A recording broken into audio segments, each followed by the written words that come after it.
Hi, welcome. So welcome back to Krokaru Channel, and today is part 2 of the video series about how to get a job in Japan from overseas. So today I'm going to be covering the list of documents that you need in order to make a successful application for a job here in Japan. Okay, so let's jump right into it.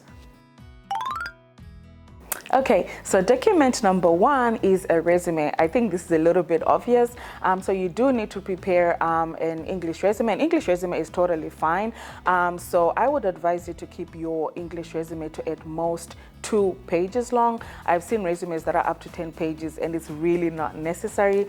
So please keep your resume at most to 2 pages long. And please include things like your contact information, your current address, your education history, your work experience, languages that you speak, any certificates that you have.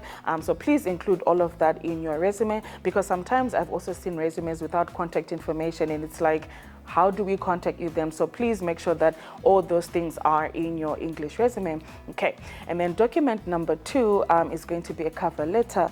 So you do need a cover letter addressed to that company or that position that you're applying to. And one thing to note when you're writing your cover letter, please make it personalized. So I know sometimes people use one cover letter for each and every position, but it's really not going to make you stand out, because if this company thinks, oh, you're using this one resume to 100 other positions, they're not going to really feel like there's anything special about your documents. So please personalize each cover letter to each position. So for example, dear whatever the company name is, and if you can include a few sentences about why you want to work with them specifically after looking at their website and reading about their vision, their mission, trust me, that's going to make a whole lot of difference, rather than just addressing your cover letter to dear sir or madam or dear company, or just general cover letter. It's really not going to cut it, because in terms of positions here in Japan, there's so much more competition right now. So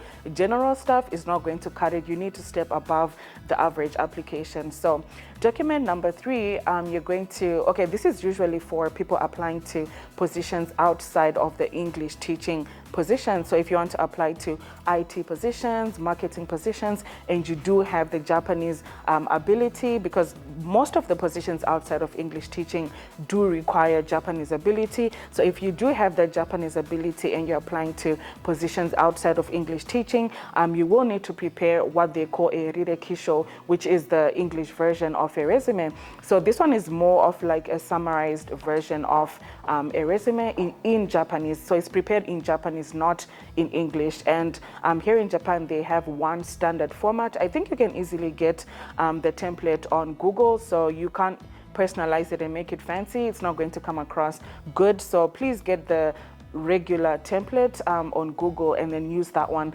And the other thing that you will need as well is what they call a shokumukere kisho, and this is basically the summary of your work experience and education history. So in this shokumukere kisho, you have to write in detail, about your work experience, what you've done, your duties, any achievements, the dates accurately, month and year, and then in your education as well, you need to write the exact details. And then they do have like a short space at the bottom where you're talking about your personal, selling yourself, basically talking about your strengths and what you can do, your skills, that kind of thing. So again, the shokumukere kisho is prepared in Japanese, and you can find the template on Google, so you will need to prepare that as well. And like I said, the rirekisho and the shokumukere kisho are usually for non-English teaching positions. If you're applying for just the usual English teaching position, an English resume and a cover letter is sufficient. Okay, so additionally, speaking about the shokumukere kisho, which I said is written in Japanese,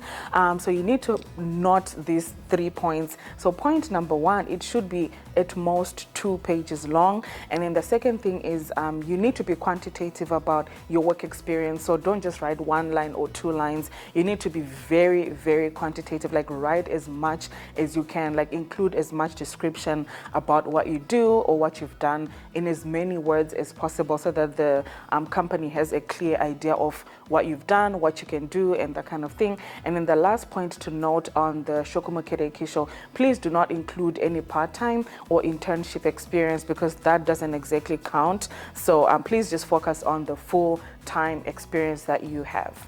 Okay, so moving on to additional documents that you will need. So you will need to have copies of your education certificates.